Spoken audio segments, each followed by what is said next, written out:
Welcome to Progress Coaching Institute. Progress Coaching Institute में आपका स्वागत है। बच्चों, जहाँ से हम लोग कल शुरू किए थे उसी के आगे हम लोग आज शुरू करते हैं। कल मैंने बताया था आप लोगों को कि लेंस जो है, नहीं, हम लोग मिरर पढ़ रहे थे। Mirror, spherical mirror are two types. First concave mirror and second convex mirror. Concave mirror क्या होता है? उसमें केव होता है। Concave mirror means cave. यह देखिए केव की तरह है, इसका केव इसमें बना हुआ है। इसके केव जो अंदर बनी हुई केव वाली सरफेस होती है उससे होता है लाइट का रिफ्लेक्शन। इस वाली सरफेस से होगा, लाइट यहाँ पे आएगी, इससे होगा रिफ्लेक्शन लाइट। इस पे लाइट जाएगी, यहाँ से रिफ्लेक्शन होगा, लाइट का रिफ्लेक्शन इस तरह से इस पर पड़ेगी, अंदर वाली सरफेस पड़ती है। तो यह होता है कॉनकेव मिरर। इसको केव से याद करना है। केव मतलब अंदर वाली, केव वाली सरफेस जो है, अंदर वाली सरफेस लाइट का रिफ्लेक्शन पड़ेगी, कॉनकेव मिरर ही हो गया। और कॉन्वेक्स मिरर में क्या होता है? कॉन्वेक्स मिरर में उठी हुई सरफेस जो है लाइट का रिफ्लेक्शन करेगी, लाइट इसमें इधर से आएगी, रिफ्लेक्शन करेगी। यह है कॉनकेव, यह है कॉन्वेक्स। यह हम लोग बात कर चुके थे कल। अब मैं इस आगे शुरू करने से पहले यह बताना चाहूँगा, वीडियो को आगे करने से पहले यह बता दूं कि जो भी मैं एक वादा करता हूं हर वीडियो में, कि जो भी बच्चा मुझको 3 से 4 महीने तक अच्छी से फॉलो कर लिया अच्छी तरह से, उसके लिखने का जो समस्या है, इंग्लिश मीडियम के बच्चों की सबसे बड़ी समस्या ये होती है कि वो लिख नहीं पाते। इंग्लिश में समझने को हिंदी में समझ लेते हैं, इंग्लिश में जो चीज़ें लिखी रहती हैं या उनको क्लास में हिंदी में बता दिया जाता है, लेकिन लिखने में उनको याद करना पड़ता है। ये समस्या बहुत ही बड़ी है। इसको समाप्त करने का प्रयास मैं कर रहा हूँ। अच्छे से अगर 3-4 महीने आप फॉलो कर लिए तो ये समस्या आपकी 90% समाप्त हो जाएगी। तो इसी के साथ, इसी वादे के साथ हम लोग आगे शुरू करते हैं। The reflecting surface of spherical mirror from A part of sphere. The reflecting surface of a spherical mirror form a part of sphere। जो स्फेरिकल मिरर होता है, स्फेरिकल मिरर मीन्स ऐसा मिरर जो स्फेयर यानी गोले से काट के बनाया जाता है, उसको स्फेरिकल मिरर कहते हैं। उसका जो रिफ्लेक्टिंग सरफेस होता है वह एक स्फेयर का पार्ट होता है, एक गोले का पार्ट होता है। अब देखिए, यह गोले का एक पार्ट ही है ना, यह एक गोला है, यह एक गोला है। इसी गोले को हम इतना काट दे रहे हैं तो बन जा रहा है, ये इसको बाहर बना दे रहे हैं तो यही बन जाता है स्फेयर। ये गोले से काट को रहा है। जो इसका रिफ्लेक्टिंग सरफेस मतलब कॉन्वेक्स मिरर का यह वाला साइड जिस पे लाइट से रिफ्लेक्ट हो रहा है, जिस कॉन्वेक्स मिरर का यह साइड जिससे रिफ्लेक्ट हो रहा है, कॉनकेव मिरर का अंदर का साइड, इसको कहा जाता है reflecting side. The reflecting surface of a spherical mirror form A part of sphere. एक स्फेयर का पार्ट होती है।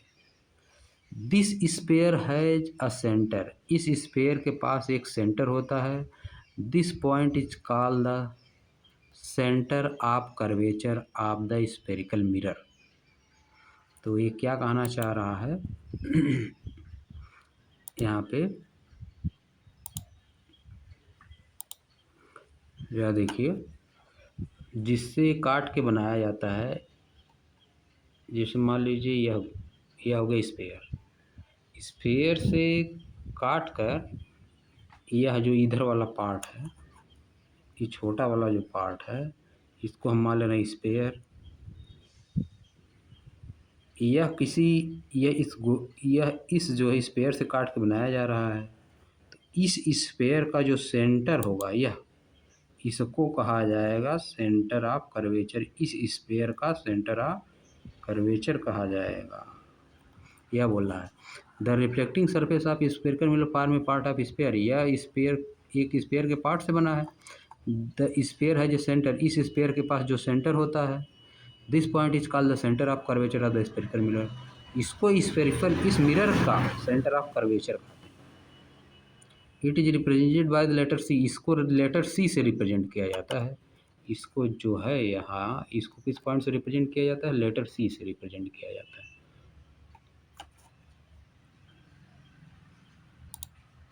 इसको सी कहा जाता है। सी जो लेटर अंदर है, इसको सी से हम लोग रिप्रेजेंट करते हैं। अब हम लोग देखते हैं पर और समझाते हैं आपको। यह देखिए, यह पॉइंट जो है, यह पॉइंट यहाँ पे इसका सेंटर ऑफ कर्वेचर कहाँ होगा? यहाँ पर होगा, यहाँ पर होगा। पूरा गोला अगर बनाया जाएगा पूरा बड़ा, उस गोले का जो सेंटर होगा वही होगा इसका, इस स्फीयर का सेंटर ऑफ कर्वेचर। जिस स्फीयर यानी गोले से काट कर स्फेरिकल मिरर, कॉनकेव मिरर या कॉन्वेक्स मिरर बनाया जाता है, उस स्फीयर के सेंटर को सेंटर ऑफ कर्वेचर कहते हैं। यह कहने की इसका मतलब। और इसको इस by letter C, this it is represented by letter C, या सी लेटर से रिप्रेजेंट किया जाता है। Please note that the centre of curvature is not a part of the mirror. यह मिरर का पार्ट नहीं है। यह वाला जो है सेंटर ऑफ कर्वेचर, मिरर तो इतना ही हो गया, यहाँ से लेकर जितना लाइन कटी हुई है इस साइड का मिरर हो गया, लेफ्ट राइट साइड का मिरर हो गया। सेंटर ऑफ कर्वेचर जो है मिरर का पार्ट नहीं है।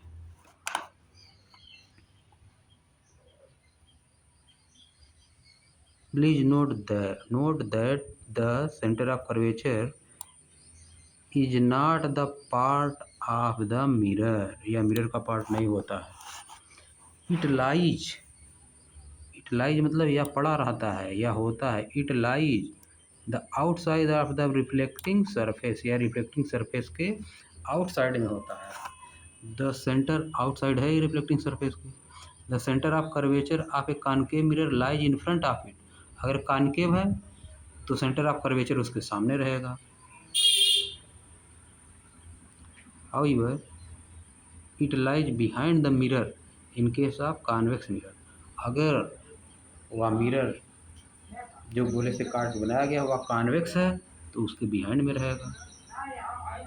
जैसे आपको दिखा रहा हूँ, यह देखिए, इसके सामने रहेगा। कॉनकेव मिरर है तो इसके सामने रहेगा। और यह देखिए, यह कॉन्वेक्स मिरर तो जो रिफ्लेक्टिंग सरफेस का इधर है तो इसके ऊपरी साइड में है।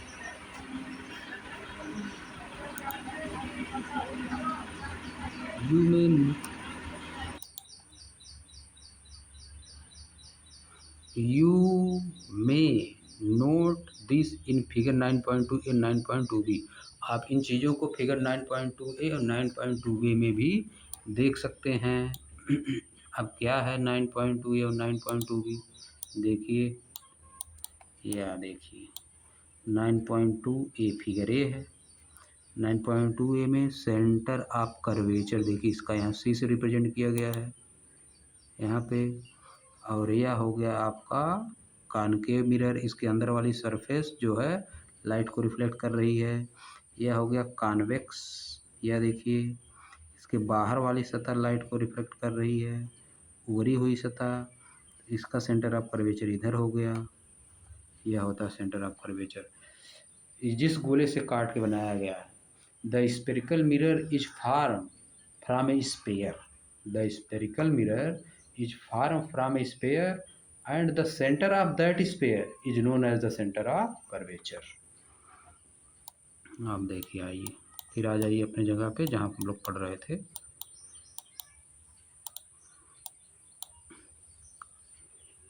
The radius of the sphere of which the reflecting surface of a spherical mirror forms a part is called the radius of the sphere of which, उस स्फीयर की रेडियस, ऑफ विच मतलब जिससे, the reflecting surface of a spherical mirror forms a part, जिसका spherical mirror एक part होती है, is called the radius of curvature of the mirror. उसको radius, mirror का रेडियस ऑफ कर्वेचर कहा जाता है। यानी जिस स्फीयर से काट कर मिरर, कॉनकेव मिरर या कॉन्वेक्स मिरर बनाया जाता है, उस स्फीयर का जो रेडियस होती है उसी को मिरर का, स्फेरिकल मिरर का, कॉनकेव मिरर या कॉन्वेक्स मिरर का रेडियस ऑफ कर्वेचर कहा जाता है। This line is centre of curvature of spherical mirror. This line is called the principal axis. नहीं, यहाँ पर आ जाइए, curvature it is represented by letter R. Radius of curvature को किस लेटर से रिप्रेजेंट किया जाता है? आर से। एक बार फिर से देख लीजिए, यह देखिए, यह जिस स्फीयर से यानी गोले से काट के बनाया गया है, उस गोले का इसको आगे बढ़ा दिया जाएगा। अगर ऐसे इसको आगे बढ़ा दिया जाए, अगर इसी तरह से गोला प्रकार यहाँ पे रख के ऐसे इसको मिला दिया जाए, यहाँ पे गोला प्रकार रखा जाए, यहाँ रखा जाए पेंसिल, ऐसे मिला दिया जाए तो यह सेंटर हो जाएगा। यानी पी से लेकर सी तक का डिस्टेंस जो है इस स्फीयर का सेंटर ऑफ कर्वेचर हो जाएगा।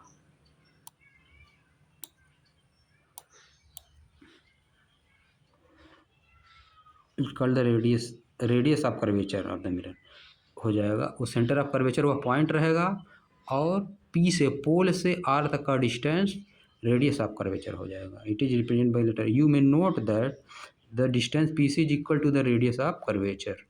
Imagine a straight line passing through the pole and the centre of curvature of a spherical mirror. This line is called the principal axis. Spherical mirror के focus से और centre of curvature से और पोल से होकर जो लाइन जाएगी उसको कहा जाएगा प्रिंसिपल एक्सिस। यह लाइन जैसे क्या है, पी, यहाँ पे देखिए पी, एफ और सी से जो होकर लाइन जाएगी उसको कहा जाएगा प्रिंसिपल एक्सिस। उसी तरह से इसमें भी पी, एफ, सी से जो होकर लाइन कहा जाएगा principal axis. Principal axis, remember that principal axis is normal to the mirror at its pole. Principal axis जो होती है नॉर्मल होती है, नॉर्मल मतलब 90 डिग्री का एंगल बनाती है एट पोल पे। Let us understand an important term related to mirror.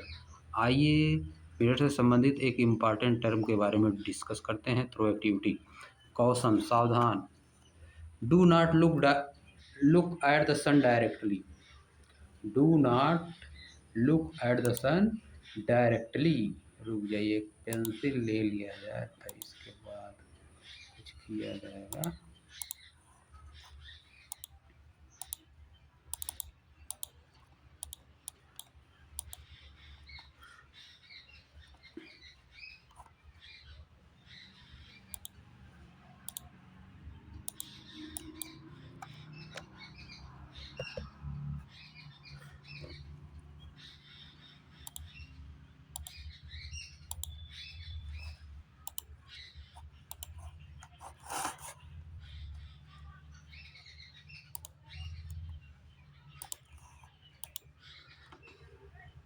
क्या ही हो गया है भैया,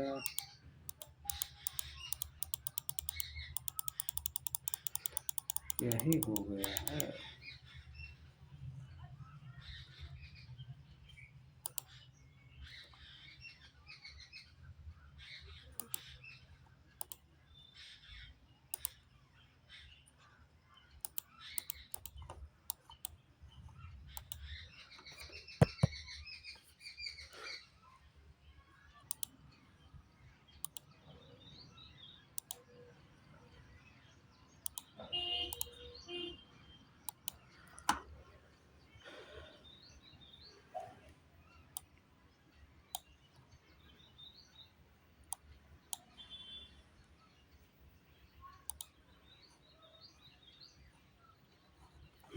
आ जाइए अब देखिए।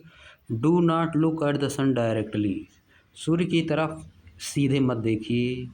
Or even into a mirror, या एक मिरर में भी सीधे मत देखिए। रिफ्लेक्टिंग सनलाइट, जो कि सनलाइट को रिफ्लेक्ट कर रहा है। इट में डैमेज योर आइज, यह आपकी आंखों को डैमेज कर सकता है। Hold a concave mirror in your hand, अपने हैंड में, हाथ में एक कॉनकेव मिरर लीजिए। And direct its reflecting surface toward the sun, और इसके जो रिफ्लेक्टिंग सरफेस है सन की तरफ उनको करिए। क्या होता है देखिए, direct the light reflected by the mirror on to a sheet of paper. Mirror से रिफ्लेक्ट की गई लाइट को एक पेपर शीट पे एक जगह करिए, क्लोज टू द मिरर, जो कि मिरर के समीप है। Move the sheet of the paper back, move the sheet of the paper back, paper sheet को घुमाइए। And forth gradually until you find on the paper sheet a bright sharp spot of light. तब तक घुमाते रहिए, आगे पीछे करते रहिए जब तक इस पर एक स्पॉट न पा जाइए आप। लाइट से इस पर स्पॉट बन जाएगा। होल्ड द मिरर, मिरर को लिए रहिए। The paper in the same position, उसी पोजीशन पे लिए फॉर ए फ्यू मिनट, कुछ समय के लिए। What do you observe, why, आप ऑब्जर्व करेंगे पेपर जल जाएगा।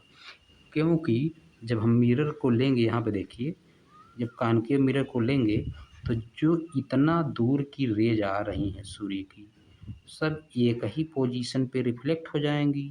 जब सब एक ही पोजीशन पे रिफ्लेक्ट हो जाएंगी तो वहाँ पे एनर्जी ज़्यादा हो जाएगी, टेम्परेचर ज़्यादा हो जाएगा, और सभी जो सूर्य की किरणें आ जाएगी एक जगह पे एकत्र होने के कारण वहाँ पे जलने लगेगा। पहले धीरे धीरे काला होगा, धुआं निकलेगा उसमें से, फिर जलने लगेगा। The paper at first begin to burn producing smoke. Paper शुरुआत में क्या करेगा, बर्न करेगा, बर्न जलना शुरू हो जाएगा और धुआं देगा। इवेंचुअली इट में इवन कैच फायर, और या आग भी पकड़ सकता है। वाई डज इट बर्न, या क्यों जला। The light from the sun is convert at a point. Sun की जो लाइट है एक पॉइंट पे कन्वर्ज हो गई, इसको कहा जाता है कन्वर्जिंग लेंस। कॉनकेव लेंस को कन्वर्जिंग लेंस और कॉन्वेक्स लेंस को डाइवर्जिंग लेंस कहा जाता है, या रेज को एक पॉइंट पे कन्वर्ज कर रहा है। As a sharp bright spot by the mirror. in fact this spot of light is the image of the sun on sheet of paper। In fact मतलब वास्तव में दिस स्पॉट ऑफ लाइट, यह जो light का spot है, is the image of the sun on the sheet of paper, यह sheet of paper पे sun की इमेज बन जाता है। This point is the focus of the concave mirror, या कॉनकेव मिरर का फोकस पॉइंट होता है। The heat produce due to the concentration of sun light ignite the paper. Heat जो प्रोड्यूस हुई है कंसनट्रेशन से, सूर्य की किरणों के कंसनट्रेशन से एक जगह पर लाने पे जो हीट प्रोड्यूस हुई है उससे इग्नाइट हो गया पेपर। इग्नाइट मतलब पेपर जल गया। The distance of this image from the position of the mirror give the approximate value of the focal length of the mirror. यह डिस्टेंस जो देती है, क्या देती है, जहाँ पे किरणें एकत्र हो रही हैं, जहाँ पे कलेक्ट हो रही हैं, फोकल लेंथ इसको कहा जाता है। The distance from pole to focus is known as focal length, value of the focal length of the mirror. Let us try to understand observation with the help of a ray diagram. यह देखिए सब रे diagram बना हुआ है। Observe 9.2a closely. A number of rays parallel to the principal axis are falling on a concave mirror. काफ़ी rays आ रही हैं। Observe the reflected ray, reflected rays को ऑब्जर्व करिए, जो यहाँ से टकरा के वापस जा रहे हैं उनको कहा जाता है reflected rays. They all are meeting intersecting at a point on the principal axis of the mirror. वह एक पॉइंट पे मिल रही हैं। This point is called the principal focus of the concave mirror. इस पॉइंट को प्रिंसिपल फोकस कहा जाता है कॉनकेव मिरर का। सिमिलरली इसी प्रकार से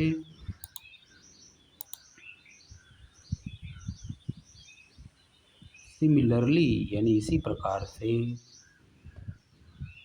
कहाँ चला था। सिमिलरली ऑब्जर्व फिगर पॉइंट 9.2 भी ऑब्जर्व करिए। How are rays parallel to the principal axis. Rays जो है प्रिंसिपल एक्सिस के पैरेलल आ रही हैं। Reflected by the convex mirror से रिफ्लेक्ट हो रही हैं। They reflected rays appear to came from point on the principal axis. जो रिफ्लेक्टेड रेज जो रिफ्लेक्ट हो रही हैं वो किसी एक पॉइंट से जाते हुए प्रतीत हो रही हैं। The point is called the principal focus of the convex mirror. उसी पॉइंट को कहा जाता है प्रिंसिपल फोकस कॉन्वेक्स मिरर का। The principal focus is represent by the letter F से रिप्रेजेंट किया जाता है। The distance between the pole and the principal focus of a spherical mirror is called the focal length. P से F तक का length focal length. It is represent by letter small F. आ जाइए अगले।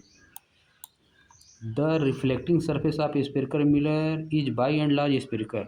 जो रिफ्लेक्टिंग सरफेस होता है जिससे लाइट रिफ्लेक्ट होती है वापस जाती है, उसको कहा जाता है क्या, कैसा होता है, बाई एंड लार्ज मतलब कुल मिलाकर स्फेरिकल होता है। द सरफेस यानी सतह जहाँ से लाइट रिफ्लेक्ट होती है, then has a circular outline, एक सर्कुलर आउटलाइन होती है। The diameter of the reflecting surface of a spherical mirror is called is aperture. जो पूरा डिस्टेंस जितने से लाइट रिफ्लेक्ट होती है उसको क्या कहा जाता है, अपर्चर। अब देखिए अपर्चर क्या होता है, यह है अपर्चर। जितने से लाइट रिफ्लेक्ट हो रही है, ये देखिए इतना लाइट अगर इतने पार्ट से रिफ्लेक्ट हो रही है तो यहाँ से लेके यहाँ तक का पार्ट पूरा आपका कहा जाएगा अपर्चर। और इसका कितना पार्ट देखिए, जितने पार्ट से लाइट रिफ्लेक्ट हो रही है उसका पूरा पार्ट एक कहा जाएगा अपर्चर। यहाँ से लेके यहाँ तक पूरा पार्ट क्या है, aperture.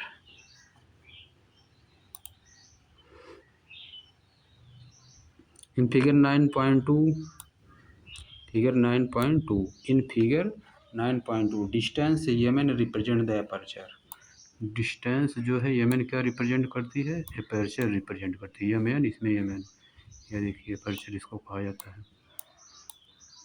In figure 9.2 distance M N represent the aperture, we shall consider in our discussion only such spherical mirror whose aperture is much smaller than its radius of the curvature. जो इसकी रेडियस ऑफ कर्वेचर है, इस chapter में हम उन्हीं का discussion करेंगे जो कि रेडियस ऑफ कर्वेचर से बहुत ही छोटा होता है mirror. In the is there a relation between the radius of curvature R and focal length F of a spherical mirror. क्या कोई रिलेशन है for spherical mirror of small aperture.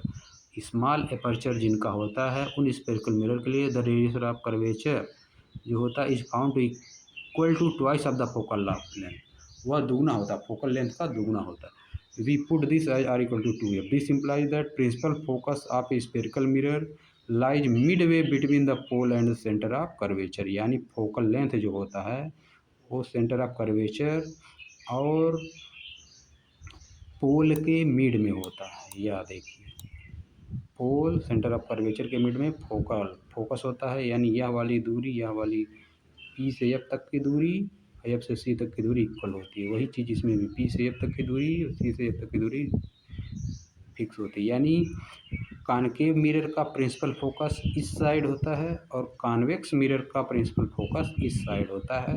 इसका use हम लोग क्वेश्चन लगाने में भी करेंगे स्फेरिकल मिरर से रिलेटेड। तो आज की क्लास हम लोग यहीं पे समाप्त करते हैं।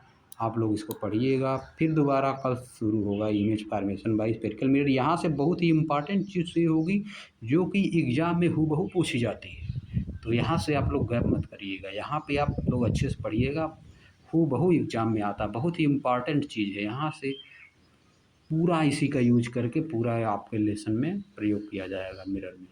तो थैंक यू आज के लिए, धन्यवाद।